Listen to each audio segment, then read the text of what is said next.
क्या हालचाल है भाई लोग।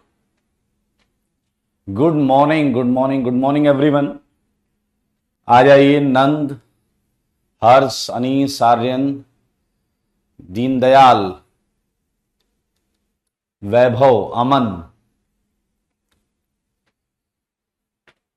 Good morning everyone. तो बताइए जरा, लास्ट क्लास में हमने कहां तक कर लिया था?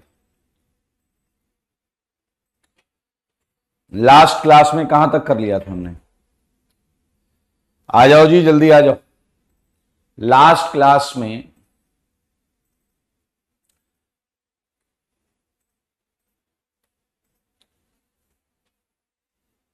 हाँ जी, लाइव है, लाइव।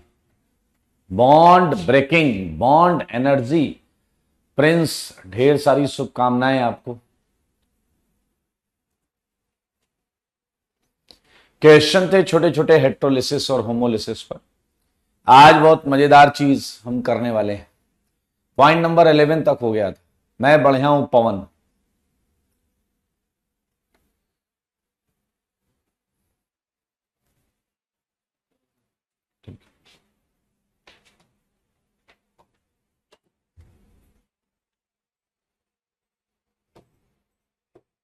चलिए स्टार्ट करते हैं।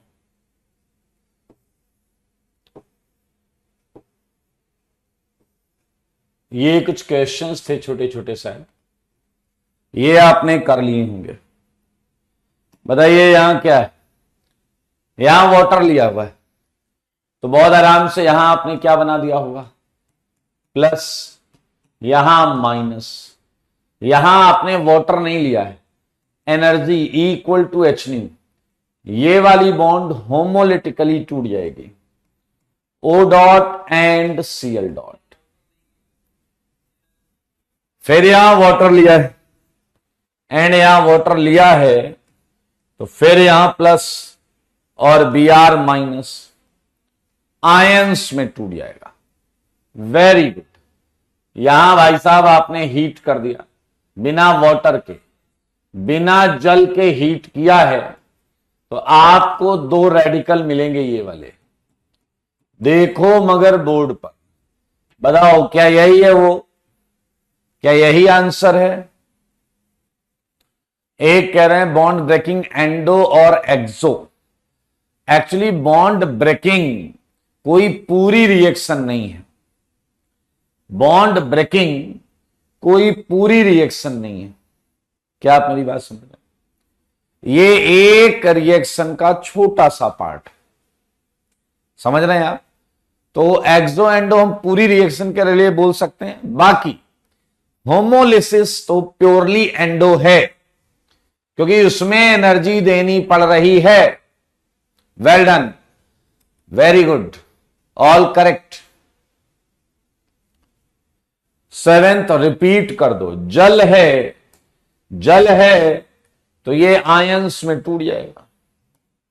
बी आर माइनस और यहां प्लस आ जाएगा। वही बनाया भाई, वही बनाया है। आज मोजा आएगा, यस बिल्कुल आएगा। डन, पक्का। चलिए, तो ये हो गया। छोटे छोटे क्वेश्चंस मैंने दिए थे आपको, ये दो कर ही लिए थे। एक बार मैं देख लेता हूं क्या क्या हो गया था। बॉन्ड ब्रेकिंग, बॉन्ड एनर्जी, सब कुछ तो हो गया। Very good. चलिए, मेरे कुछ क्वेश्चंस का जवाब देंगे क्या? जल्दी जल्दी जवाब देना। मुझे बताओ, वो कौन सी बॉन्ड है जो पोलर सॉल्वेंट में टूटती है? अक्सर पोलर सॉल्वेंट में टूटती है। आई मीन किस टाइप की ब्रेकिंग से पोलर सॉल्वेंट में बॉन्ड टूटती है? किस टाइप की ब्रेकिंग से पोलर सॉल्वेंट में बॉन्ड टूटती है? इसका जवाब दो। अमित बता रहा हूं अभी। Wait wait wait wait, Deendayal जल्दी बताइए। किस टाइप के प्रोसेस में पोलर सॉल्वेंट में बॉन्ड ब्रेक होती है? जवाब दो भैया। ओ भाई, उमेश कह रहे हैं डन। जवाब? हेलो,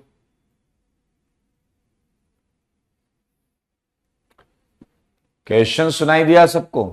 आ गया जवाब Maulik. Well done Aditya, well done Sandeep, Sameer, well done. Dash का नाम लेता हूं, डैश, ये एक भाग गया, डैश नाम नहीं पढ़ पाया। आकांक्षा, एक डैश मिल गया। और कोई, हाँ एक और है, गौतम। होमोलिटिक लिख रहे हैं नालायक। अनीस भी होमोलिटिक लिख रहा है, अरे डैश कहीं के। पोलर सॉल्वेंट में हेट्रोलिसिस होता था, वेल्डन हेट्रोलिसिस वाले। Well done well done well done. आया बताओ, गैस फेज में कौन सी बॉन्ड टूटती थी? गैस फेज में बॉन्ड किस तरीके से टूटती थी? गैस फेज, मेरे सवालों का जवाब दो। गैस फेज, अगर गैस फेज ले लिया तो बॉन्ड कैसे टूटती थी? बताओ जी बताओ। गैस फेज लिया तो बॉन्ड कैसे टूटेगी? तुम लोग यार जवाब इतना लेट क्यों देते हो?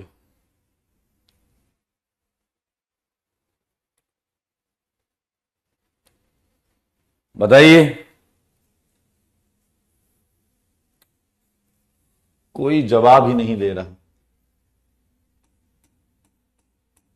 मेरे सवालों का जवाब दो, जवाब दो ना। गैस फेज में बॉन्ड किस पैटर्न से टूटती है? वेल्डन। अब इसमें भी हम डैश को पकड़ेंगे, इधर डैश नहीं मिल रहा है, सबने होमो लिख दिया है। Well done, well done everyone. एक लिख के भाग रहा है, एक गधा मिला, बाकी तो सब ठीक है। वेल्डन। आइए एक छोटा सा टॉपिक, क्या आपको पता है रिएक्शन इंटरमीडिएट्स क्या होते हैं? रिएक्शन इंटरमीडिएट्स क्या होते हैं? रिएक्शन इंटरमीडिएट्स, उस पर चलें उससे पहले एक बच्चा इधर पूछ रहा था कि 8th क्वेश्चन जो है ये कैसे पता कर लिया आपने कि यही टूटेगा? मेरे भाई सच बताना, सच के सिवा कुछ मत बताना। क्या तुमको मालूम है कि चार्ज पोलराइजेशन ऐसे होगा? क्या तुमको मालूम है चार्ज पोलराइजेशन ऐसे होगा? सारे बताओ। चार्ज पोलराइजेशन, मेरे भाई ये प्लस अगल बगल है और प्लस अगल बगल है तो इनमें क्या होगा? रिपल्सन। और रिपल्सन तो आपने भी कभी ना कभी महसूस किया ही होगा। जब रिपल्सन होता है तो बॉन्ड जो बेटा होती हैं वो वीक होती हैं, कमजोर बॉन्ड। और जब रिपल्सन हो रहा होता है दो चीजों के बीच में तो बॉन्डिंग वीक होने की वजह से हल्का सा भी मामला गर्म हो तो वो बॉन्ड टूट जाता है। समझ गए? ये बॉन्ड हो या फिर, समझदार के लिए काफी इशारा, ये बॉन्ड हो या फिर, समझ गए, टूट जाता है। ये देखिए, तो आई थिंक हमने क्वेश्चन नंबर 8 का आपका डाउट ले लिया है। यहां पर ये बॉन्ड थोड़ा सा ज्यादा रिएक्टिव था, वीक था। वापस आएंगे, रिएक्शन इंटरमीडिएट्स की तरफ जाएंगे। आया नाम को ही डिकोड करो, रिएक्शन के इंटरमीडिएट्स। अच्छा जी, रिएक्शन क्या होती है? रिएक्शन क्या होती है? रिएक्टेंट से चलकर प्रोडक्ट तक पहुंचना, यही है रिएक्शन। तो मेरे भाई बीच में क्या आया? इंटरमीडिएट। बीच में क्या आया? इंटरमीडिएट। जो भी चीज किसी रिएक्शन के दौरान बीच में अपीयर होगी वो इंटरमीडिएट कहलाती है। अभी के लिए हम इस डेफिनेशन पर रहेंगे, थोड़ा आगे इस डेफिनेशन को हम और पॉलिश करेंगे, और पॉलिश मतलब और अच्छा कर लेंगे। तो स्पीसीज ऑब्टेन्ड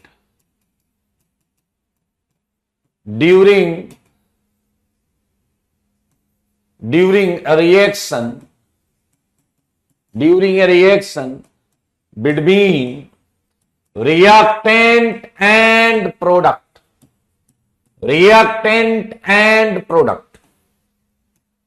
आओ मुझे बताओ,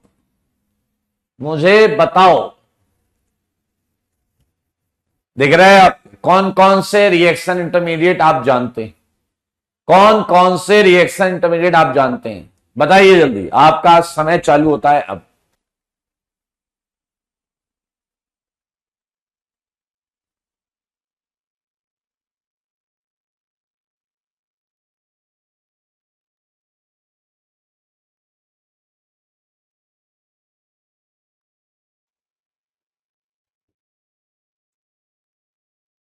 कार्बोकेटायन ठीक है, रेडिकल ठीक है, एनायन ठीक है, और बताओ। अनिर्बान ने कहा कार्बीन।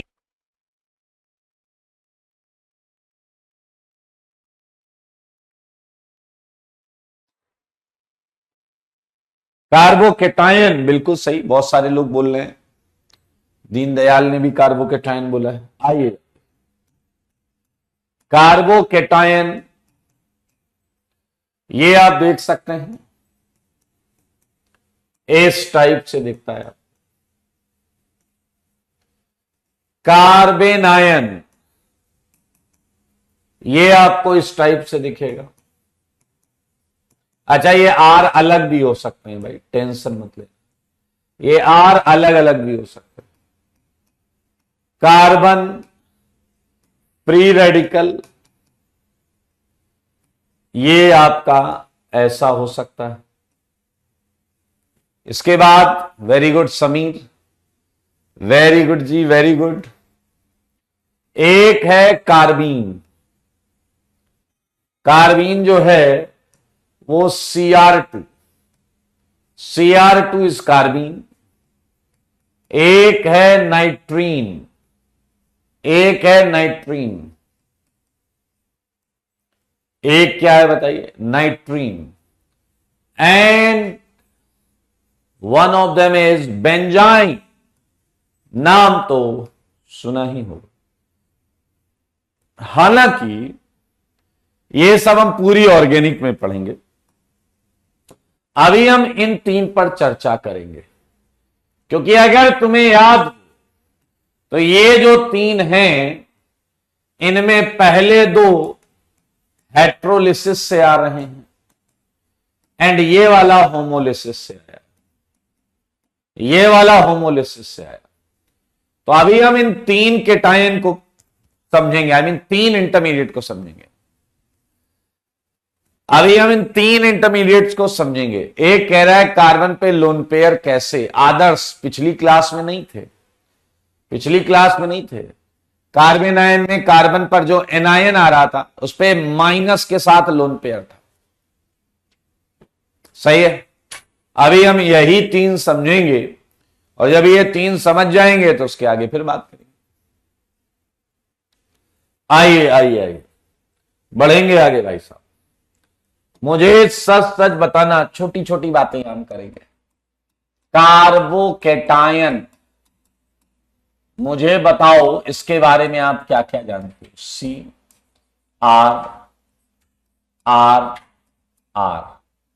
क्या कार्बोकेटायन ऐसा होता है या नहीं? सारे जवाब दो और मुझे बताओ ये कितनी बॉन्ड बना रहा है?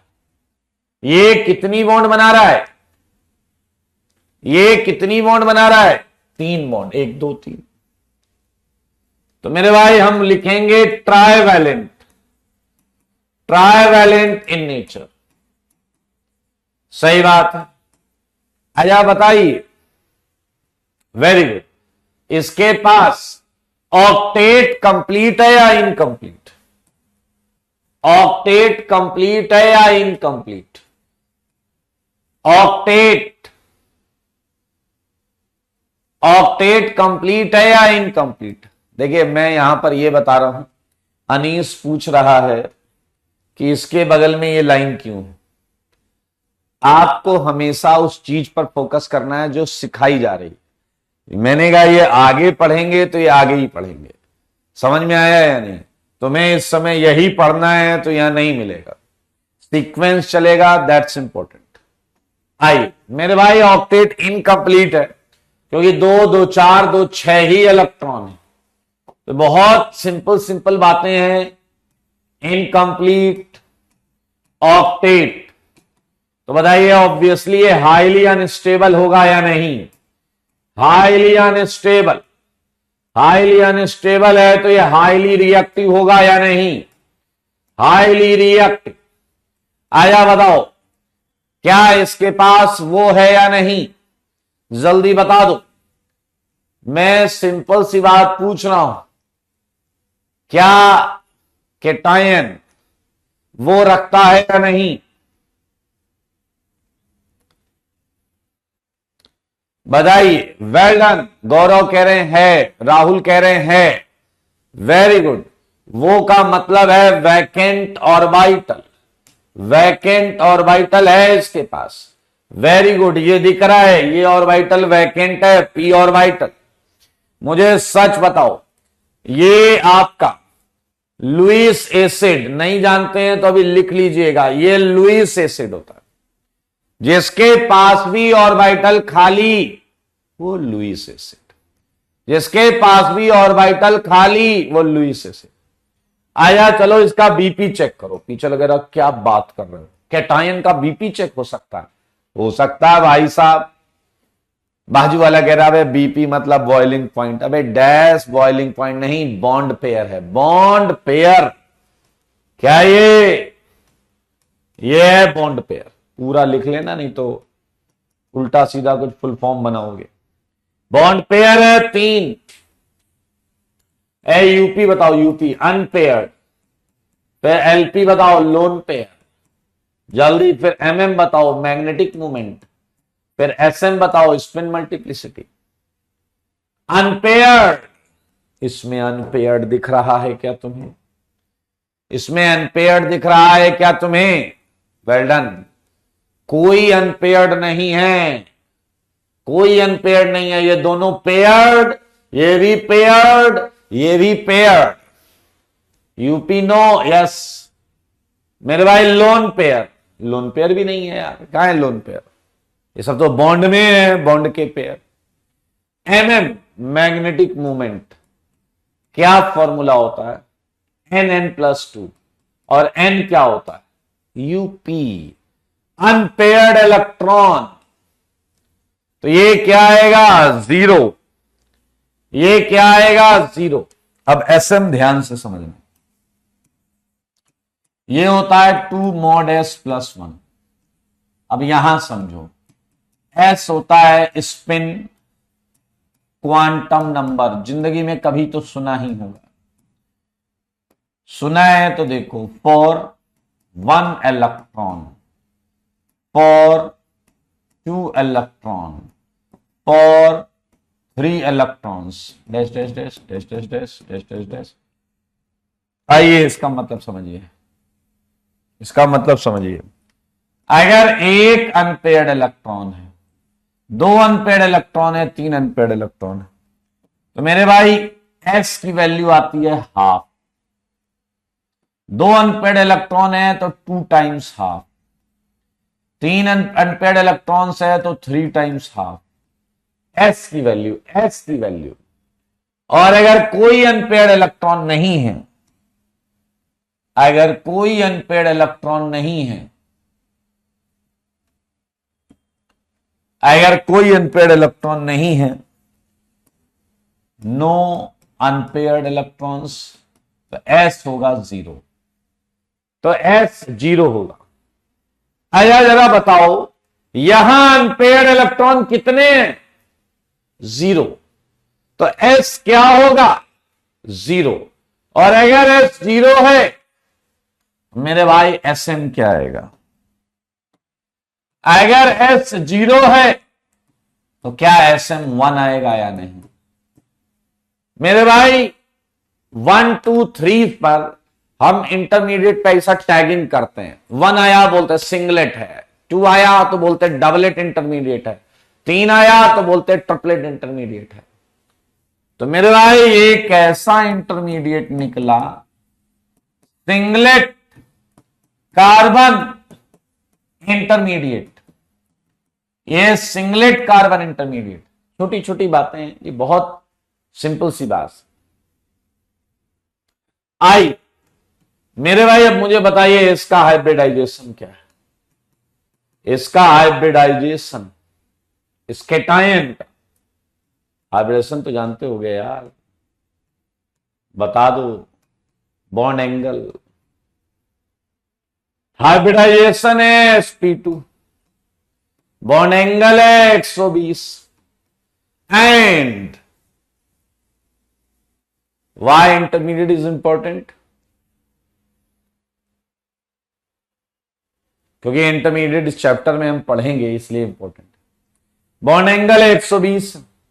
इसकी ज्योमेट्री क्या ये मर्सिडीज साइन जैसा दिखता है या नहीं? क्या मर्सिडीज साइन की तरह दिखता है या नहीं? तो ये हो गया ट्राइगोनल प्लेनर। ये है ट्राइगोनल प्लेनर। एसएम की फुल फॉर्म है स्पेन मल्टीप्लिसिटी। Spain multiplicity. चलिए, ये हमने एक इंटरमीडिएट को थोड़ा समझा है, थोड़ा जाना है, और अब आपको होमवर्क में मिलेंगे 2 और इंटरमीडिएट्स जो आपको अपने घर से करके लाना है। जो आपको अपने घर से करके लाना है। लाइक आपको करके लाना है कार्बन फ्री रेडिकल। ये देखिए, कार्बन फ्री रेडिकल, इसमें एक इलेक्ट्रॉन होता है। ये पूरा आप करके लाइएगा। जैसे केटायन के बारे में हमने लिखा है वैसे एक एक बात करेंगे। अरे वाह, ये तो विजय सर ने पढ़ा दिया, बहुत अच्छी बात है। आओ जी, ये भी आप करके ले आइएगा। कार्बन आयन, सही है या नहीं? आर आर आर, ऐसा इसमें भी पूरे पॉइंट्स लिख कर लाइएगा। ठीक है, पूरे पॉइंट्स। Very good. रविंदर कह रहे हैं what is MM? Magnetic movement.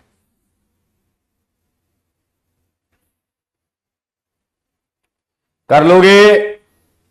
Clear? चलिए, तो आप ये कार्बन रेडिकल और केटायन में जैसे हमने पॉइंट्स लिखे हैं, इन्हीं पॉइंट्स को मैच कराते हुए लिखिएगा। मोहित कह रहे हैं Y hybridisation is sp2, IOC में पढ़ाया जाएगा। आईयूपीएससी में, आईओसी में समझाया जाएगा। ये भैया घर से करके लाओ, ये भी घर से करके लाओ, और अब इधर आ जाओ।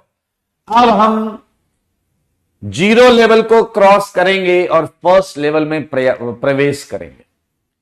मेरे भाई, अब हम करने जा रहे हैं सबसे इंपॉर्टेंट सेगमेंट, और ये है आपका इलेक्ट्रॉनिक डिस्प्लेसमेंट इफेक्ट। आदत ऐसी डालो, ध्यान से सुन रहे हो, आदत ऐसी डालो कि आप हेडिंग से ही सब कुछ समझने का प्रयास करो। हेडिंग से ही सब कुछ समझने का प्रयास करो। कृष्णा, हेडिंग से ही सब कुछ समझने का प्रयास करो। एक कह रहा कार्बन आयन पे डबल बॉन्ड क्यों लगाया था? क्या सूंघ के आ जाते हो बे सुबह सुबह? कार्बन आयन पे डबल बॉन्ड कहां लगाया? आइए इधर आइए। अब एकदम शांत, बहुत मजेदार चीज। एक बच्चा आया, कह रहा ये पढ़ाओगे आप? मैंने कहा यही पढ़ाएंगे। कह रहा इसमें क्या इफेक्ट पढ़ा रहे हो कोई? मैंने कहा ठीक है। कह रहा डिस्प्लेसमेंट हमने फिजिक्स में बहुत पढ़ा, डिस्टेंस डिस्प्लेसमेंट हमें आता है। मैंने कहा वेरी गुड। कह रहा इलेक्ट्रॉन का डिस्प्लेसमेंट हो रहा है और उसकी वजह से एक इफेक्ट आ रहा है, वही पढ़ाओगे? मैंने कहा यार पढ़ाएंगे तो यही। कह रहा ये तो हम समझ गए। मैंने कहा और क्या क्या समझे हो, जरा बताओ तो सही, बताओ तो सही। उसने कहा भैया देखो डिस्प्लेसमेंट क्या होता है, इसे समझेंगे। ये देखो भाई साहब, अगर तुम यहां से चले और चलते चलते चलते चलते चलते यहीं आ गए तो डिस्टेंस तो हो गई 2πr, पता है आपको, बट डिस्प्लेसमेंट कितना हुआ? 0। क्या आपको पता है डिस्प्लेसमेंट फाइनल एंड इनिशियल दोनों पोजीशंस पर डिपेंड करता है। आपको दोनों पोजीशन पता होनी चाहिए, हाँ या ना? उसके बीच में जो रिलेटिव शॉर्टेस्ट डिस्टेंस होगी उसे हम डिस्प्लेसमेंट बोलेंगे, उसे हम डिस्प्लेसमेंट बोलेंगे। सही बात है या नहीं? बेटा मेरे क्लास में बकवास क्वेश्चन मत किया करो। अगर आपने एक भी बकवास क्वेश्चन किया, मैं आपके नाम के सारे बच्चे, आपका भी नाम, आपको भी और सारे बच्चों को, कोई डाउट नहीं होगा। सिलेबस कब होगा बेवकूफ कहीं के? अरे होगा जब हर जगह से पहले ही हो जाएगा। नालायक, सिलेबस कब होगा? पहला चैप्टर पढ़ रहे हैं, सिलेबस कब होगा? गधे के इतना इंपॉर्टेंट टॉपिक चालू हो रहा है। लास्ट ईयर भी यही किया था, आज भी यहीं पर फालतू का अकल नहीं है एक नंबर की। आइए मेरे भाई, यहां आप समझना, डिस्प्लेसमेंट में सारे लोग सुनना, बहुत मजेदार। डिस्प्लेसमेंट में कुछ फाइनल होगा, कुछ इनिशियल होगा, और इलेक्ट्रॉन पहले कहीं होंगे, बाद में कहीं होंगे, ऐसा हमें लग रहा है, ऐसा हमें लग रहा है। ध्यान से सुनो। तो मेरे भाई, हम पढ़ने जा रहे हैं इलेक्ट्रॉन के डिस्प्लेसमेंट से आने वाला इफेक्ट। आइए देखिए, मजा आएगा आपको ये समझ कर और सीख कर। दो टाइप के होते हैं पीछे वाले ये इफेक्ट, दो टाइप के होते हैं ये इफेक्ट। एक है टेम्परेरी इफेक्ट, टेम्परेरी इफेक्ट। ध्यान से सुनना, बहुत मजेदार है। और एक वो टेम्परेरी है तो ये परमानेंट ही तो होगा, परमानेंट इफेक्ट। पीछे वाला कह रहा मतलब ये इफेक्ट मॉलिक्यूल में हमेशा रहेगा। यस, ये कभी कभी, ये मॉलिक्यूल में कभी कभी रहेगा और कभी कभी नहीं। तो मैं आपको बताता हूं कब कब रहेगा और कब कब नहीं। चलो सोचो, ध्यान से समझो और मुझे बताओ। इस इफेक्ट की बात कर रहा हूं। एक वाक्या सुनाता हूं, वाक्या सुनाता हूं, ध्यान से सुनिएगा। ठीक है, मान लीजिए, ये कौन है? गधा अंशुल कह रहा मेरा प्यार था फर्स्ट वाला। अबे डैश, ऐसे टेम्परेरी रह जाओगे, फिर पढ़ाई कर लो तमीज से तो परमानेंट चीजें मिलेंगी लाइफ में। नालायक कहीं का। यहां पर अब छाती पीटने मत बैठ जाना। टेम्परेरी वर्ड सुन के सब फ्लैशबैक में जाके अब आ जाओ। हाँ, वेरी गुड सगुन, वेल डन बेटा। देखो, बिल्कुल आगे आगे मत भागो, जो पढ़ा रहा हूं वो सीखो, मजा आएगा। ठीक है, टेम्परेरी इफेक्ट का एक एग्जांपल देता हूं। टेम्परेरी इफेक्ट का एक एग्जांपल देता हूं। मान लेते हैं आप में से मैं किसी एक बच्चे को ले लेता हूं। मान लीजिए हमारे बीच में है, एक है संदीप। अब संदीप भाई जो हैं, इनके पड़ोस में, इधर देखते हैं, इधर समझते हैं, इस तरफ है, ये देखो, ये संदीप है, ये इसका कमरा है, इसके हॉस्टल में बगल में एक और कमरा है और इधर भी एक। मेरे भाई, यहां जो बंदा रहता है ये रोज 12 से 12:30 के बीच में उठता है। समझ रहे हैं? 12 से 12:30 के बीच में दिन में उठता है। समझना, संदीप को पता है कि ये अभी 12:30 बजे उठा होगा, सब मतलब इसकी दिनचर्या इसे पता है। ध्यान से सुनना, ये बंदा जो है, एक काम करते हैं, संदीप को ही बंदा ले लेते हैं ना, कैसा रहेगा? हाँ, इसके आजू बाजू करने का क्या लॉजिक है? ये संदीप है, ये बंदा ही संदीप। ये दिन के 12 से 12:30 के बीच में उठता है और उठने के बाद सोचता है कि अब ब्रश किया जाए या सीधा लंच किया जाए। इस टाइप की शख्सियत है इनकी। समझ रहे हैं आप? अब इनके अगल बगल रहने वालों को इनकी ये आदत पता है, इनके अगल बगल रहने वालों को ये आदत इनकी पता है। एक दिन बाजू वालों को क्या सुनाई देता है कि सुबह 6 बजे संदीप उठ चुका है, नहा धो के पूजा पाठ कर रहा है। आजू बाजू वालों की हालत खराब की। क्या ये 6 महीने साल भर से तो हम देख रहे हैं कि ये उठता 12:30-1 बजे के आसपास है और फिर ब्रश भी नहीं करता, नहाता भी नहीं और धोता भी नहीं, और आज ये सुबह 6 बजे उठ के बैठ गया। जरूर कोई ना कोई बात तो है। ये साइड वाले लोग दबे पांव आए और जब इन्होंने खिड़की से झांका तो ये क्या देखते हैं कि अंदर संदीप के मम्मी पापा आए हुए हैं, पेरेंट्स आए हैं मिलने।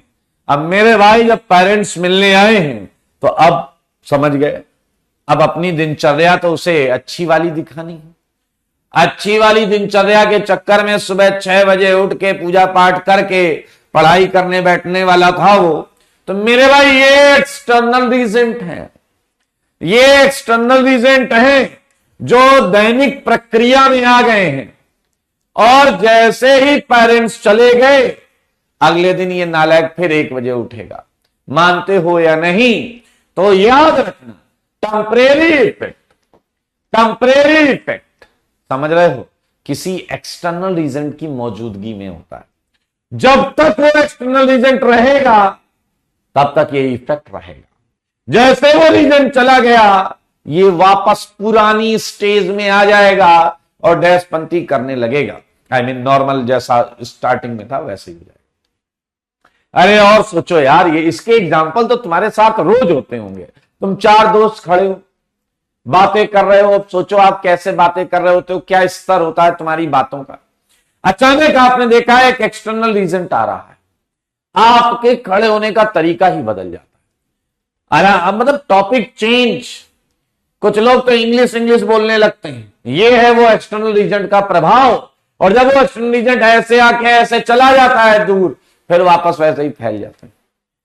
हाँ, अरे एक सबसे बढ़िया एग्जाम्पल बताऊं, मैन विल बी मैन, सारे एग्जाम्पल टेम्परेरी इफेक्ट के। हाँ या ना, सारे एग्जाम्पल टेम्परेरी इफेक्ट के। कोई एक्सटर्नल रीजन आएगा और वो समझ गए होंगे आप बात को। फिलहाल एक बच्चा आया, कह रहा हम समझ गए लेकिन हम आगे का कुछ बताना चाहते हैं। मैंने कहा क्या बात कर रहे हो? कह रहा मैंने कहा बोलो। कह रहा है इलेक्ट्रॉन में डिस्प्लेसमेंट। मैंने कहा तुम यहीं टंगे हुए हो, ये आगे का नहीं, ये तो पीछे का है। कह रहा अरे सुनो ना सर। मैंने कहा क्या? कह रहा है इलेक्ट्रॉन डिस्प्लेसमेंट इफेक्ट ऑर्गेनिक में पढ़ा रहे हो। मैंने कहा कह रहे ऑर्गेनिक में इलेक्ट्रॉन या तो सिग्मा बॉन्ड में पाए जाते हैं या पाई बॉन्ड में पाए जाते हैं। मैंने कहा तो कह रहे तो आप ये इफेक्ट या तो सिग्मा बॉन्ड के इलेक्ट्रॉन में पढ़ाओगे या पाई में पढ़ाओगे या दोनों में पढ़ाओगे, यही होगा, इसके अलावा और कुछ नहीं होगा। बात तो वैसे बंदा सही कह रहा है, बात तो ये बंदा एकदम सही कह रहा है। आइए मैं आपको बताता हूं, टेम्परेरी इफेक्ट 2 टाइप के होते हैं। एक है मेरे भाई इंडक्टोमेरिक इफेक्ट, इंडक्टोमेरिक इफेक्ट, और दूसरा है इलेक्ट्रोमेरिक इफेक्ट, इलेक्ट्रोमेरिक इफेक्ट।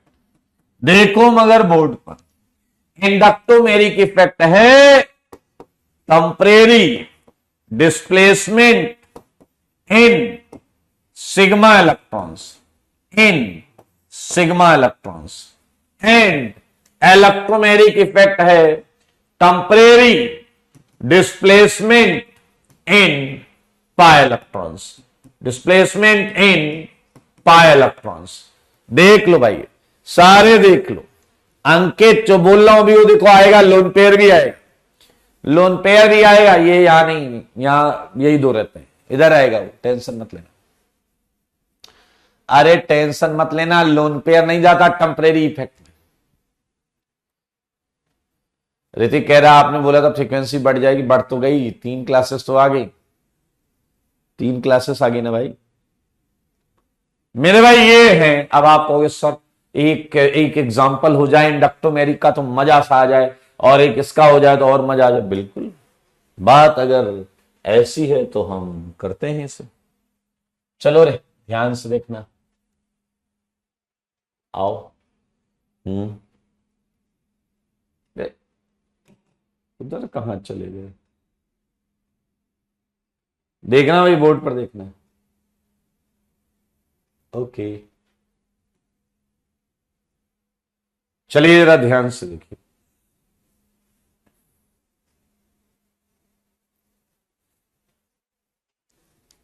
मेरे भाई एक एग्जांपल दूंगा आपको, सारे लोग देखना है इस एग्जांपल। महसूस करिए एग्जाम्पल, ये एग्जाम्पल, ये है CH3Cl, ये है CH3Cl, ध्यान से देखिए, ये है CH3Cl। सारे लोग देखिए, मुझे एक बात बताना, तुमने ऐड देखे होंगे अखबार में, बिफोर एंड आफ्टर, वही यहां भी चलेगा, वही यहां भी चलेगा।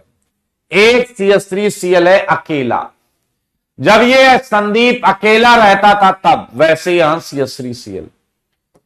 टारगेट है सिग्मा बॉन्ड के इलेक्ट्रॉन, सच बताना, सच के सिवा कुछ और मत बताना। क्या क्लोरीन पे थोड़ा सा पार्शियल माइनस और कार्बन पर थोड़ा सा प्लस रहेगा या नहीं? ध्यान से देखो, क्या Cl पर पार्शियल माइनस और कार्बन पर थोड़ा सा पार्शियल प्लस रहेगा या नहीं?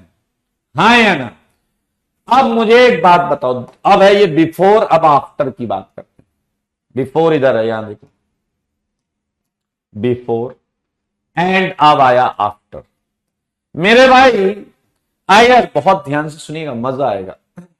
ये है CH3, ये है Cl, और इसने बहुत दूर से एक एक्सटर्नल रीजेंट को आते हुए देख लिया, एक एक्सटर्नल रीजेंट को आते हुए देख लिया, ये माइनस इसको आते हुए देख लिया। बस मुझे इतना बताओ सोच समझ के कि ये जो चार्जेस अब Cl और कार्बन पर है, ये पहले जैसे हैं या पहले से क्या हो जाएंगे बताइए? बढ़ जाएंगे या घट जाएंगे? सोच समझ के बताना, सारे बताओ। ये देखिए A माइनस, ये है वो एक्सटर्नल रीजेंट जिसकी प्रेजेंस में परिवर्तन देखने को मिलता है। मेरे भाई A माइनस आ रहा है, A माइनस, क्या वो इसके बॉन्ड के इलेक्ट्रॉन को रिपेल करेगा या नहीं? रिपेल करेगा या नहीं? Cl की तरफ करेगा या नहीं? और Cl की तरफ अगर करेगा तो मेरे भाई Cl पर और माइनस आएगा, और माइनस। ये देखो, ये CH3, ये Cl, इधर से आ रहा है A माइनस, A माइनस के ऊपर माइनस, इसकी बॉन्ड के बीच में इलेक्ट्रॉन, उस पर माइनस, माइनस के पास आने से माइनस Cl की तरफ, माइनस Cl की तरफ, ये आ रहा है A माइनस, ये जा रहा है इधर, समझ रहे हो या नहीं? Cl की तरफ मेरे भाई, और करीब, और Cl पे माइनस, और करीब, और माइनस, और फिर वो ऐसा रास्ता बदल के भाग गया, तो ये वापस वही हो जाएगा जैसा पहले। तो मेरे भाई आप देख सकते हैं, बिफोर एंड आफ्टर का मतलब यहां है अकेला है, no external reagent, no external reagent, सही बात है, एंड यहां है in presence of external reagent. क्या आप इस होने वाले परिवर्तन को महसूस कर पाए हैं? क्या आप ये देख पाए हो कि डेल्टा डैश का मैग्नीट्यूड डेल्टा से ज्यादा होगा? डेल्टा डैश का मैग्नीट्यूड डेल्टा से ज्यादा होगा, और यही सेम काम मैं आपको इलेक्ट्रोमेरिक इफेक्ट में बताऊं। ये एक एल्कीन है, अनपोलराइज्ड एल्कीन, तुम सब जानते हो। इस एल्कीन से मैंने पूछा क्या चल रहा है जीवन में, इसने कहा बस ठीक ठाक। मैंने कहा सब ठीक ठाक? कह रहा हाँ बस चल रहा है। मेरे भाई ना कोई उमंग है, ना कोई तरंग है, ना कोई प्लस है, ना कोई माइनस है। यहां पाए इलेक्ट्रॉन्स पड़े हुए हैं बीचों बीच, यहां पाए इलेक्ट्रॉन्स बीचों बीच पड़े। ये है नॉर्मल दिन, हाँ या ना? सही है, ये है नॉर्मल लाइफ, हाँ या ना? और मेरे भाई ये है मेंटोस लाइफ, मानते हो या नहीं? देखिए, अच्छे अच्छे पोलराइज हो जाते हैं जब कोई कायदे का एक्सटर्नल रीजेंट आता है। क्या आप समझ रहे हो या नहीं? ये क्या है बताइए? नॉर्मल लाइफ, और ये है मेंटोस लाइफ। कर लोगे या नहीं? ये देखिए, अच्छे अच्छे पोलराइज हो जाते हैं, आम जिंदगी, बिल्कुल सही। तो ये पोलर, अच्छा ही बच्चा कह रहा तो ये पाई बॉन्ड हम नहीं घुमाते हैं क्या ऐसे करके? तो तुम क्या कंटेनर में ऐसा जंप करके जाते हो, पाई बॉन्ड को घुमा के आते हो? नहीं भाई, पाई बॉन्ड को घुमाने वाला वो एक्सटर्नल रीजेंट होता है। पाई बॉन्ड हम नहीं घुमाते, पूरी केमिस्ट्री में हम केवल बताते हैं। इस पाई बॉन्ड को घुमाया किसी ने होगा, वो जो इस पे अटैक करने आया होगा। वो जो इस पे अटैक करने आ रहा है रीजेंट, उसकी मौजूदगी की वजह से आपने देखा ये डिस्प्लेसमेंट, उसकी मौजूदगी की वजह से आपने देखा ये डिस्प्लेसमेंट। फिलहाल ये मैं यहां लिख देता हूं, ये है आम जिंदगी और ये है खास जिंदगी। देख सकते हैं in presence of a external reagent. तो मेरे भाई आप इसे डिटेल में थोड़ा सा एक्सप्लेन कर लीजिएगा। 1 and 2 ये टेम्परेरी डिस्प्लेसमेंट है। क्लियर है? डन डन डन, आगे बढ़े। चलिए जी, बहुत अच्छी बात है। अब हम करने जा रहे हैं परमानेंट इफेक्ट। ये दो टेम्परेरी इफेक्ट है, ये आया परमानेंट इफेक्ट। परमानेंट इफेक्ट थोड़ा साइड में कर लेते हैं। आइए जरा देखिए, ये मॉलिक्यूल में हमेशा मौजूद रहेंगे। फिलहाल टेम्परेरी इफेक्ट में डेफिनेशन लिख सकते हैं, इफेक्ट प्रेजेंट या effect only in presence of external reagent. External reagent, ऐसा इफेक्ट जो किसी एक्सटर्नल रीजेंट की मौजूदगी में आए। परमानेंट इफेक्ट क्या होगा? Effect always present in molecule, हमेशा रहेगा, इंडिपेंडेंट फ्रॉम ऑल फैक्ट। अब ध्यान से सुनना, मजा आएगा। ये देखिए, ये तीन इफेक्ट सारे लोग देखो भाई। पहला इफेक्ट हम जो पढ़ेंगे वो है inductive effect. Please listen carefully. Inductive effect. दूसरा इफेक्ट जो है ये हम पढ़ेंगे, ये है रेजोनेंस, या इसे हम बोलेंगे मेसोमेरिक इफेक्ट। एंड थर्ड वाला जो है ये है हाइपर कंजुगेशन इफेक्ट। मेरे भाई एक चीज है जो मैं आप सबको बोलूंगा, ऑर्गेनिक केमिस्ट्री पढ़ने का एक सही तरीका होता है। ऑर्गेनिक केमिस्ट्री पढ़ने का एक सही तरीका होता है। कितने लोग जानते हैं तरीका? कहीं आपने ऐसा कुछ देखा हो, जाना हो, समझा हो? बताइए, किसी ने कहीं देखा ऑर्गेनिक केमिस्ट्री पढ़ने का सही तरीका? वैभव ने कहा है हाँ देखा है। वेरी गुड, मेरी वीडियो में देखा है आपने, बहुत अच्छे। शर्लक होम्स, यस, इसने पक्का देखा है। Very good very good. एक दो मतलब 5 मिनट का वीडियो है, ऑर्गेनिक केमिस्ट्री पढ़ने का सही तरीका। एक बार आप वो जरूर देख लें। सही बात है या नहीं? हाँ हाँ हाँ, 5-7 मिनट का है। उस साइकोलॉजी को अपने दिमाग में रखें, उस साइकोलॉजी को अपने दिमाग में रखें, और पूरी ऑर्गेनिक पढ़ते समय उस साइकोलॉजी से आप आगे बढ़ें। सही है या नहीं? क्लियर? सही है या नहीं? डन? वो कह रहा है इज ऑर्गेनिक लॉजिकल? महालॉजिकल है, महालॉजिकल है। देखोगे, दिल लगाओगे तो मजा आएगा। एसके एक पूछ रहा है कौन है?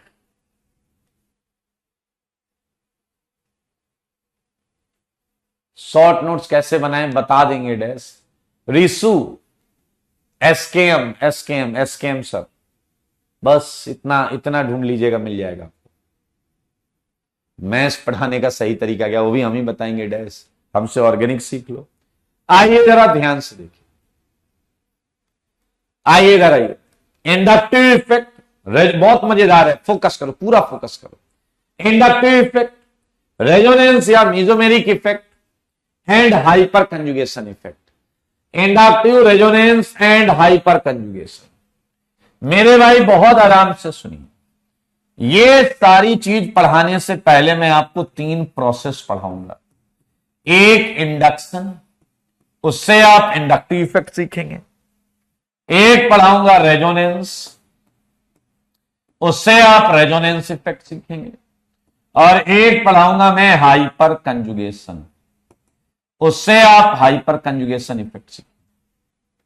लेकिन एक बच्चा आया, वो कह रहा है, ध्यान से सुनिए, एक बच्चा आया, वो कह रहा है कि इलेक्ट्रॉन तो सिग्मा और पाई में ही होते हैं, तो 3 इफेक्ट कैसे? बहुत आराम से सुनिए, बहुत आराम से सुनिए, बहुत आराम से सुनिए मेरे भाई। अब आपको पता चलेगा ये इफेक्ट कहां कहां लगते हैं। इंडक्टिव इफेक्ट में सिग्मा इलेक्ट्रॉन्स को डिस्प्लेस किया जाता है। सारे लोग सुन लो, इंडक्टिव इफेक्ट में सिग्मा इलेक्ट्रॉन्स को डिस्प्लेस किया जाता है। सिग्मा इलेक्ट्रॉन्स, रेजोनेंस में पाई इलेक्ट्रॉन्स को डिस्प्लेस किया जाता है। सारे देखो, एक एक चीज दिमाग में बैठानी है आपको, एक एक चीज दिमाग में बैठानी है।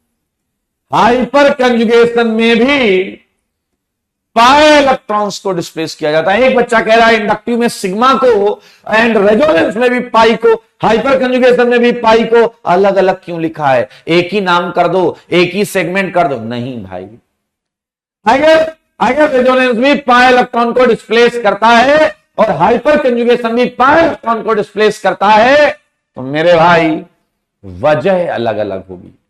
इसे डिस्प्लेस करने का रीजन कुछ और होगा और इसे डिस्प्लेस करने का रीजन कुछ और। समझ रहे हो मेरी बात? वजह पर चलते हैं और आओ वजह ढूंढ के लाते हैं। ढूंढो ढूंढो, आओ मेरे भाई। पहले हाइपर कंजुगेशन एंड रेजोनेंस में डिस्टिंक्शन करेंगे। ये पाई इलेक्ट्रॉन्स को डिस्प्लेस करने की वजह खुद पी ऑर्बिटल या पाई इलेक्ट्रॉन्स होते हैं। खुद पी ऑर्बिटल या पाई इलेक्ट्रॉन्स होते हैं, जबकि हाइपर कंजुगेशन में पाई इलेक्ट्रॉन्स को डिस्प्लेस करने की जिम्मेदारी या वजह या कॉज सिग्मा इलेक्ट्रॉन्स होते हैं। सिग्मा इलेक्ट्रॉन्स होते हैं। येलो वाला कॉज है, रीजन। यहां पर पाई इलेक्ट्रॉन्स को, रेजोनेंस में क्या होता है, पाई इलेक्ट्रॉन्स को पाई इलेक्ट्रॉन्स पोलराइज कर रहा है। हाइपर कंजुगेशन में क्या होता है, पाई इलेक्ट्रॉन्स को हाइब्रिड सिग्मा इलेक्ट्रॉन्स पोलराइज कर रहा है। एक कह रहा है कोई इंडक्टिव से भी बात कर लो, इसमें कौन वजह है? वजह क्या है? वजह मेरे भाई डिफरेंस इन इलेक्ट्रोनेगेटिविटी। यहां है डिफरेंस इन इलेक्ट्रोनेगेटिविटी। क्या है रे? बोलो भाई। Difference in electronegativity. शॉर्ट में सब समझ सकते हो। Yes, very good. Sigma electron, अगले पेज पर इसे और सुंदर तरीके से लिखेंगे। ये सब क्या है इधर? ये क्या है?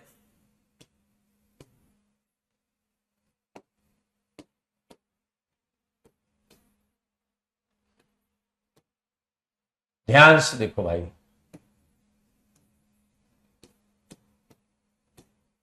ध्यान से। ये चीज आपके दिमाग में अभी अभी हमने चालू नहीं किया, अभी हम पढ़ेंगे, इंडक्शन पढ़ेंगे, फिर ये पढ़ेंगे, फिर ये पढ़ेंगे, एकदम टेंशन नहीं। तो मेरे भाई ये है classification, temporary effect, permanent effect. Temporary effect 2 type का, इंडक्टोमेरिक एंड इलेक्ट्रोमेरिक। इंडक्टो बोले तो सिग्मा में टेम्परेरी, इलेक्ट्रो बोले तो पाई में temporary. Permanent, inductive, resonance and hyper conjugation. Sigma electrons एक है, इंडक्ट, देखो इधर इंडक्टिव और इधर इंडक्टोमेरिक। मैच कर रहा है, मैच कर रहा है। रेजोनेंस, हाइपर कंजुगेशन, ये दोनों पाई में लड़ रहे होते हैं। वो कह रहा हम भी पाई को डिस्प्लेस करेंगे, ये कह रहा हम भी पाई को डिस्प्लेस करेंगे। उसने कहा चलो एक काम करते हैं भैया, रीजन अलग अलग कर लेते हैं। तुम सिग्मा की वजह से खींचो हाइपर कंजुगेशन। देखो रेजोनेंस ने उसे टोपी कैसे पहनाई। रेजोनेंस कह रहा है तुम सिग्मा इलेक्ट्रॉन की वजह से खींचो, मैं पाई को पाई की वजह से खींचूंगा। अच्छा एक बात बताओ, कौन सी बॉन्ड स्ट्रांग होती है, सिग्मा या पाई? सारे बताओ, विच बॉन्ड इज स्ट्रॉन्गर, सिग्मा और पाई? कौन सी बॉन्ड है स्ट्रॉन्गर? सारे बताओ भाई साहब, मुझे जवाब दो, कौन सी बॉन्ड स्ट्रॉन्गर है?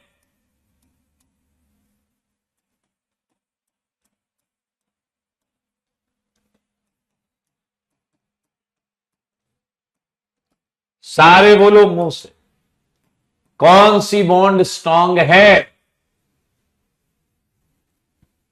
सिग्मा, एंड वीक है पाई। वेल डन, बिल्कुल सही, सिग्मा बॉन्ड स्ट्रांग है। मुझे एक बात बताओ, तुम किसी स्ट्रांग बॉन्ड के इलेक्ट्रॉन्स को आसानी से डिस्प्लेस करा पाओगे, या एक वीक बॉन्ड के इलेक्ट्रॉन्स को आसानी से डिस्प्लेस करा पाओगे? इसका जवाब चाहिए।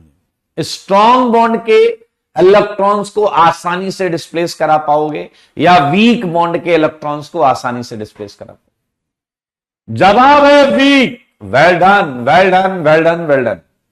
क्या जवाब है?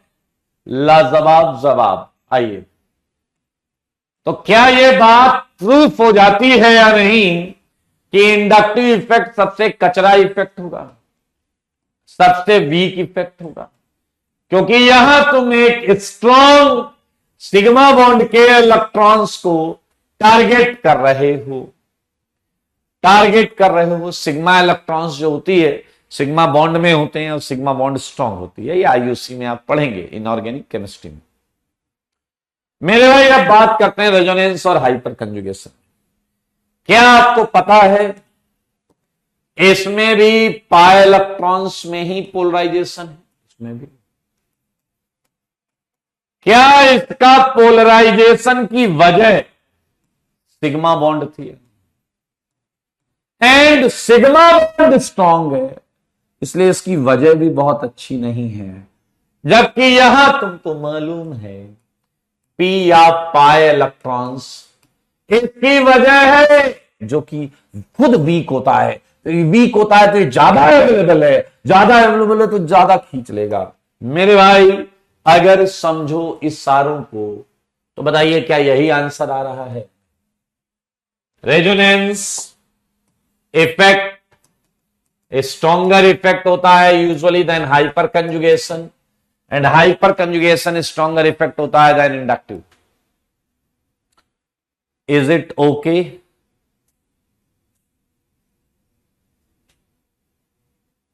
हाँ या ना?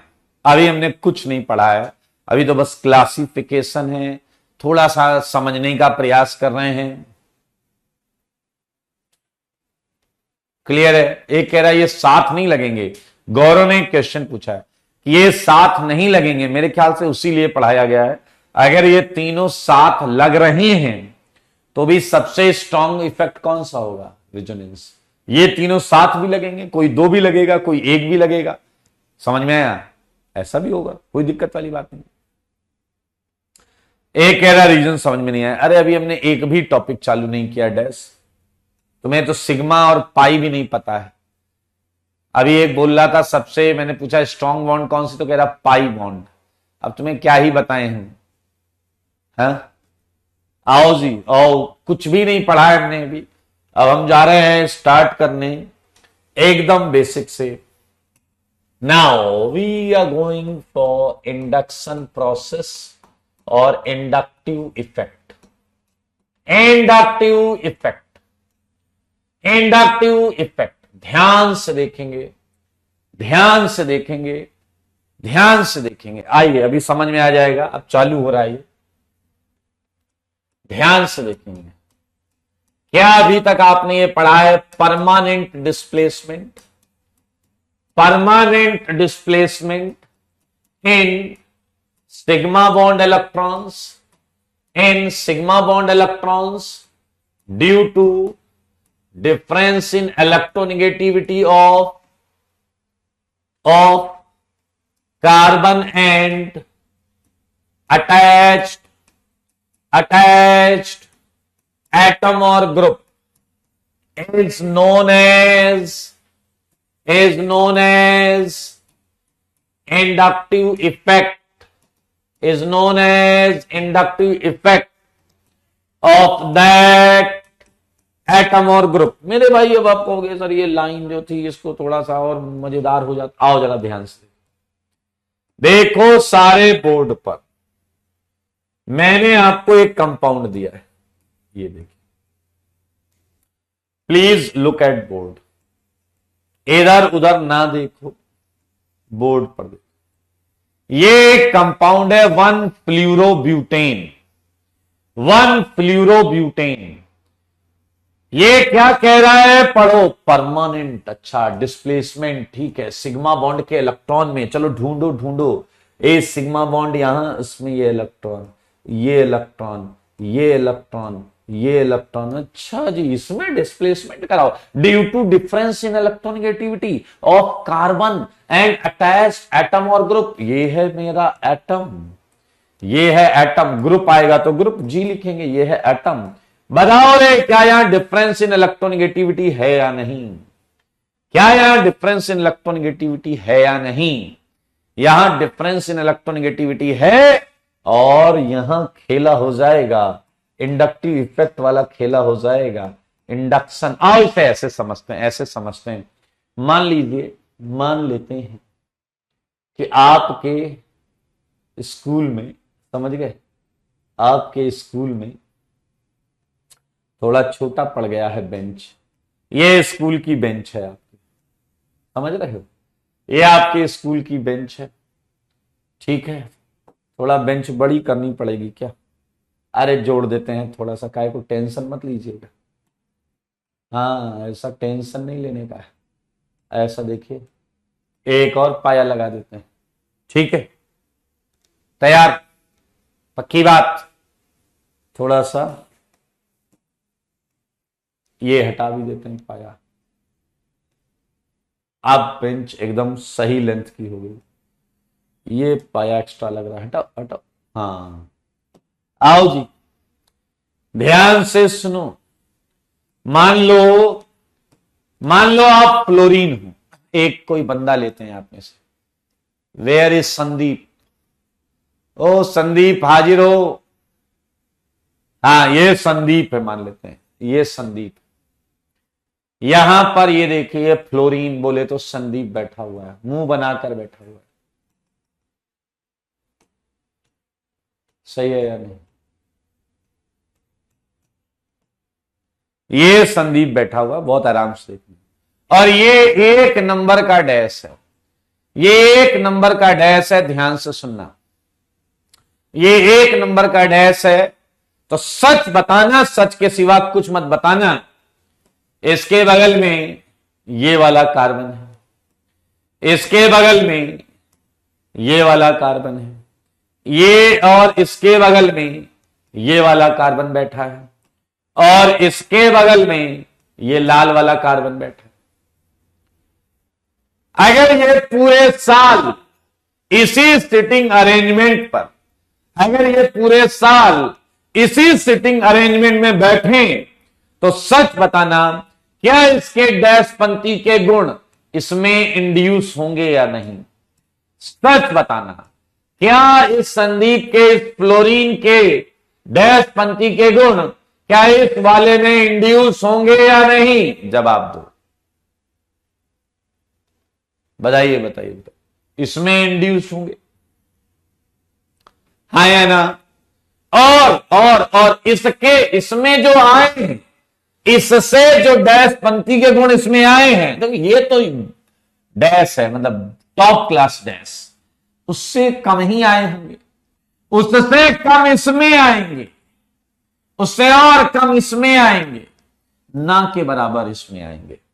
This is induction over the entire bench पर बैठे हुए स्टूडेंट। यही इंडक्शन इस फ्लोरीन का, इस पूरी कार्बन चेन पर देखने को मिलता है। पूरी कार्बन चेन पर देखने को मिलता है। क्या आप समझ रहे हैं? तो मेरे भाई ये इंडक्शन है, इंड्यूस हुआ है, ये पूरा सेगमेंट इंड्यूस हुआ है संदीप से, आप बोले तो फ्लोरीन से। आइए ध्यान से देखिए बात को, समझिए जज्बात को। आइए देखिए मेरे भाई, एक मजेदार बात बताऊंगा, कुर्सी से उछल सकते हैं आप, इसलिए कुर्सी की पेटी बांध लें। क्या मैंने आपको बोला था, ध्यान से सुनना, कि ये एक डिस्प्लेसमेंट है, ये एक डिस्प्लेसमेंट है मेरे भाई। ये कंपाउंड, बहुत ध्यान से सुनना, थोड़ी ट्रिकी बात है। ये कंपाउंड में इलेक्ट्रॉन्स कहीं पर पड़े हुए हैं और ये है इलेक्ट्रॉन्स की फाइनल पोजीशन, ये इलेक्ट्रॉन्स की फाइनल पोजीशन। बहुत मजेदार पॉइंट बता रहा हूं, टेक्निकल एंड ट्रिकी पॉइंट है। तुम्हें इस पूरे चैप्टर में इनिशियल पॉइंट कभी नहीं दिखाई देगा, तुम्हें पूरे चैप्टर में इनिशियल पॉइंट कभी नहीं दिखाई देगा, क्योंकि वो होता ही नहीं। हमें इनिशियल पॉइंट को एज्यूम करना पड़ेगा, हमें इनिशियल पॉइंट को एज्यूम करना पड़ेगा। एक एग्जांपल देता हूं, तुम पेपर देने गए, पेपर दे के आए, मैंने कहा कितने नंबर हैं, तुमने कहा सर 100 में 60 नंबर आए हैं। मैंने कहा अच्छा, कैसा रहा? अब आप कह रहे हो सर 25 नंबर कम रह गए। ये कैसे पता चला तुम्हें? नंबर आए 60, कह रहे हो 25 कम रह गए, ये फाइनल पोजीशन है। तो क्या तुम ख्वाबों ख्यालों में सोच कर गए थे कि 85 लाऊंगा? ये ख्वाबों ख्यालों में होता है, ये रेफरेंस है जो हमें अपने मन में एज्यूम करना पड़ता है। क्या आप मेरी बात समझ रहे हैं? इनिशियली हमेशा हमें एज्यूम करना पड़ेगा। तुम घर से बाहर निकले और तुमने देखा बाहर संदीप गिरा पड़ा है, तो ये फाइनल पोजीशन है। अब तुम गेस कर रहे होगे कि हो सकता है ये ऐसे ऐसे करके चल रहा हो तो फैल गया हो। तो initial position you always have to guess about. हाँ या ना? वेरी गुड गौरव, उसी तरफ आ रहा हूं, उसी तरफ आ रहा हूं मैं। मेरे भाई we always have to consider initial position, we always have to consider initial position. देखो मगर बोर्ड पर, अगर तुम एफ का प्रभाव देखना चाहते हो, फिजिक्स का एक रूल बताता हूं, फिजिक्स का एक छोटा सा रूल बताता हूं। मान लीजिए ये मोबाइल है और ये मेरे हाथ पे रखा हुआ है, सही है। अब अगर आप ये जानना चाहते हैं कि इस मोबाइल पर लगने वाला फोर्स कौन सा है, तो क्या करो? बताओ बताओ बताओ। उल्टा, ये हाथ इस मोबाइल पे कौन सा फोर्स लगा रहा है, ये हाथ इस मोबाइल पे कौन सा फोर्स लगा रहा है, तो बस हाथ हटा दो। वैसे मैं हटाऊंगा नहीं क्योंकि तुम डैश हो, तुम्हें तो लगेगा कि सर हाँ हाथ हटा दो, मजा आ जाएगा। ऐसी चीज लेता हूं, हाँ ऐसा पेन ले लेता हूं, ये पेन, ठीक है।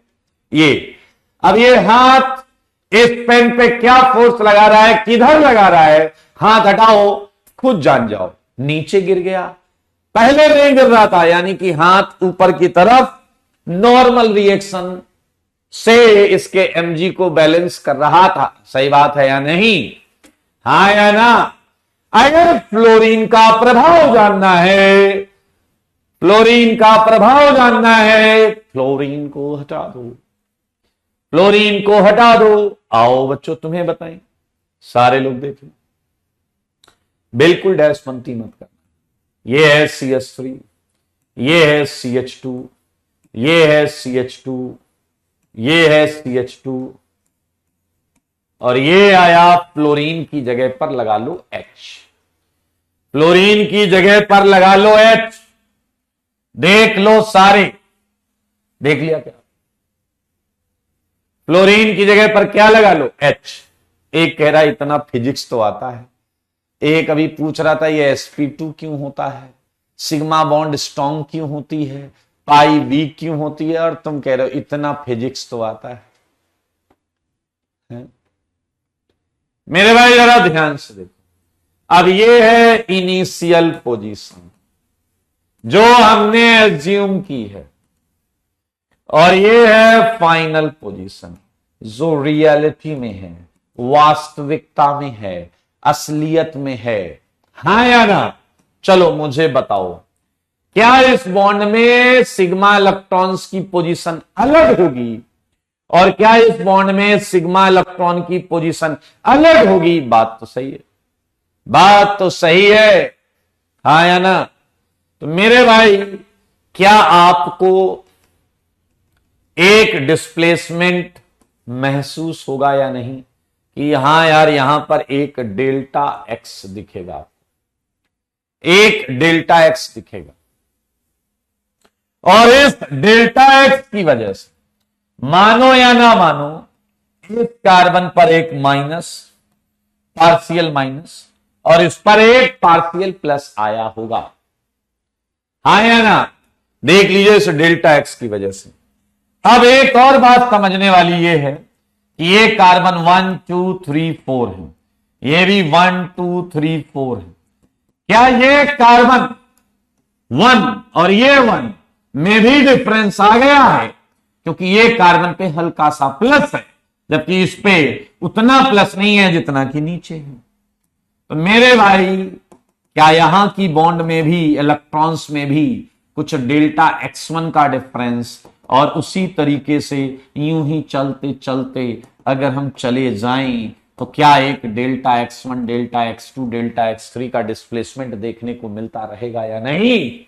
और ये सब हो रहा है फ्लोरीन कार्बन के बीच में डिफरेंस इन इलेक्ट्रोनेगेटिविटी की वजह से।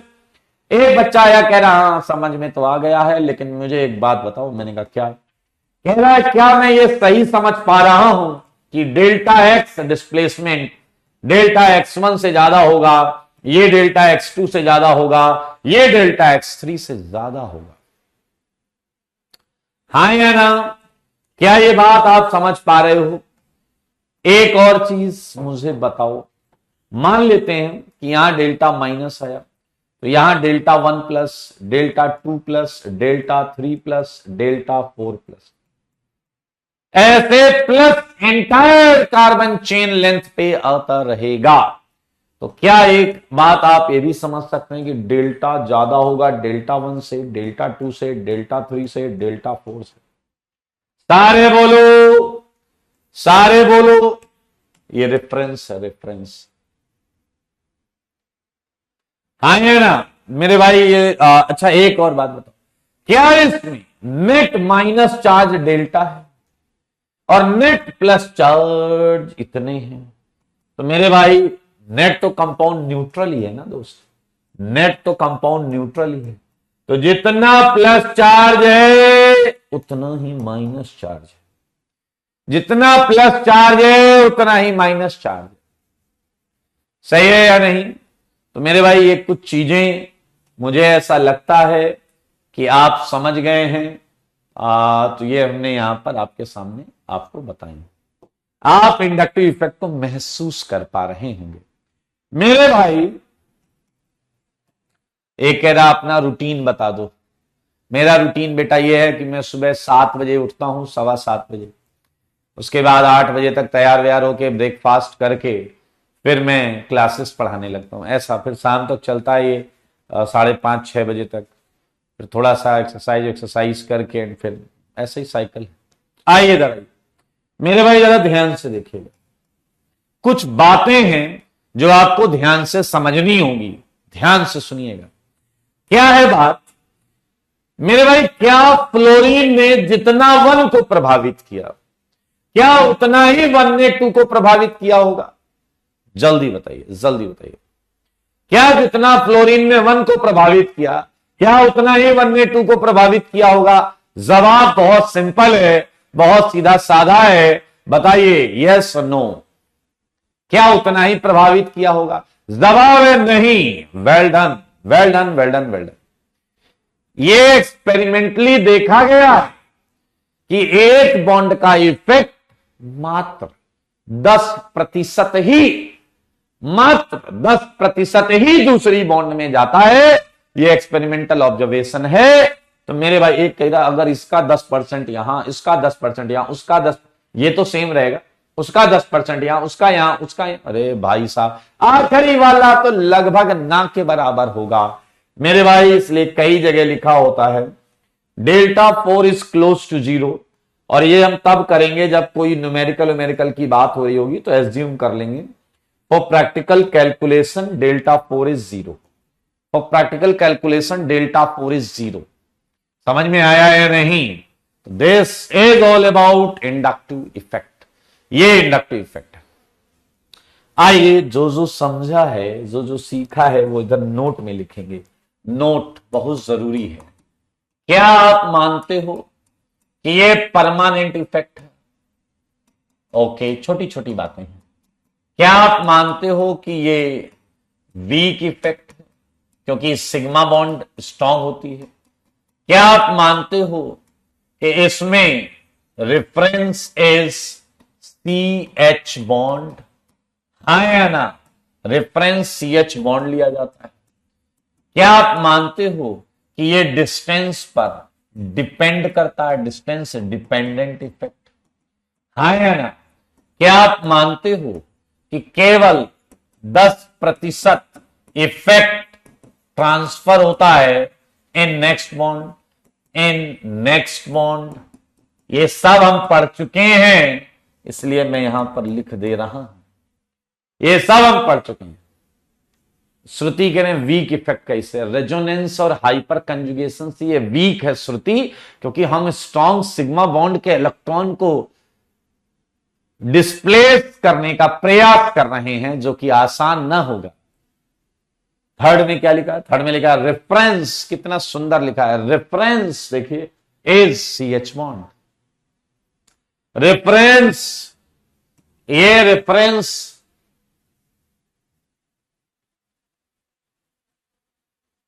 ओके। तो मेरे भाई ये सारी बातें हमने लिख ली, और क्या लिखा जाए?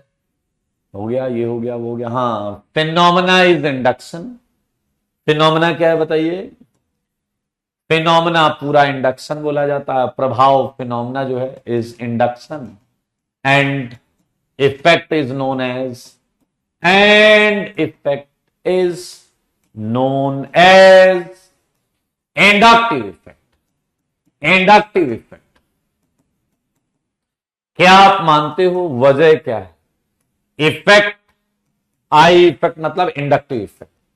आई effect takes place due to ये तो हम पढ़ चुके हैं, difference in electronegativity. Difference in electronegativity. Yes Sagun, you are right. क्या आपको यह भी पता है आई इफेक्ट is applicable, अरे क्या बार बार वही लिख रहा हूं, on sigma electrons only. Sigma electrons में ही ये इफेक्ट काम करता है। ओके, सक्षम कह रहे हैं इधर ए हट गया है तो इधर ए लिख देता हूं ऐसे में। अरे पढ़ाई पर फोकस करो रे। Why CH bond is taken as reference? अच्छा, कोई और बॉन्ड रेफरेंस होती तो हम वो पढ़ रहे होते। केमिस्ट्री इंडक्टिव इफेक्ट को इस रेफरेंस से एक्सप्लेन किया गया है। हाँ, तुम्हारा नाम कुछ और होता, खच्चर टाइप, तुम खच्चर बुला रहे होते। 6 पॉइंट फिनोमेना इज इंडक्शन, इस फिनोमेना को इंडक्शन बोलते हैं। ऑर्गेनिक स्ट्रॉन्ग कैसे करें? मन लगाकर पढ़ो और अपने डाउट्स पूछो और होमवर्क करो, ठीक है? इतना ही करना है, ज्यादा और कुछ नहीं करना मेरे भाई। अब मजेदार चीज आई, और वो मजेदार चीज है type of inductive effect. Type of inductive effect मेरे भाई मैं आपको बता दूं, there are two type of inductive effect. जितने भी इफेक्ट हम पढ़ेंगे वो सब दो टाइप के, जितने भी इफेक्ट हम पढ़ेंगे वो सब दो टाइप के होंगे। कितने टाइप के होंगे? दो टाइप के। मेरे भाई ये है पहला पहला इफेक्ट, माइनस इंडक्टिव इफेक्ट, या हम प्यार से इसे माइनस आई इफेक्ट बोलेंगे। और ये है दूसरा plus inductive effect, plus inductive effect, इसे हम प्यार से प्लस आई इफेक्ट बोलेंगे। एंड अगली क्लास में हम माइनस आई इफेक्ट स्टार्ट करेंगे। अगली क्लास में हम माइनस आई इफेक्ट स्टार्ट करेंगे। तो चलिए आज के लिए इतना ही, मिलते हैं अगली क्लास में। मैं आप सबको एक बात समझा दूं, GOC is a very important chapter. GOC के बहुत अच्छे नोट्स बनाइए। और ड्रॉपर्स की सबसे बड़ी समस्या जो आप लोग अपनी अकल चलाते हो, मैं पहले भी बता चुका हूं ये, कि आपको कोई ऐसी प्लानिंग लेकर नहीं चलनी है कि किसी एक सब्जेक्ट को बिल्कुल समय नहीं दे रहे और किसी एक को बहुत ज्यादा दे रहे हैं। हर सब्जेक्ट को समय देना है। हर सब्जेक्ट को, जो सब्जेक्ट अच्छा है उसे भी समय देना है, जो अच्छा नहीं है उसे थोड़ा 15, 20, 25 मिनट ज्यादा देना है, बस और ज्यादा मत करो। बाकी सब मेरे ऊपर छोड़ दो। ऑर्गेनिक में सब मेरे ऊपर छोड़ दो। सब मेरे ऊपर छोड़ने का मतलब है गधे, तुम्हें प्लानिंग नहीं करनी है, पढ़ाई तुम्हें ही करनी है, होमवर्क तुम्हें ही करना है, डाउट तुम्हें ही पूछना है। बाकी सब प्लानिंग वाला पोर्शन और पढ़ाने वाला पोर्शन मेरे ऊपर छोड़ दीजिए। आज के लिए इतना ही रखते हैं, मिलते हैं नेक्स्ट क्लास में। तब तक के लिए स्वस्थ रहें, मस्त रहें और पढ़ाई में व्यस्त रहें।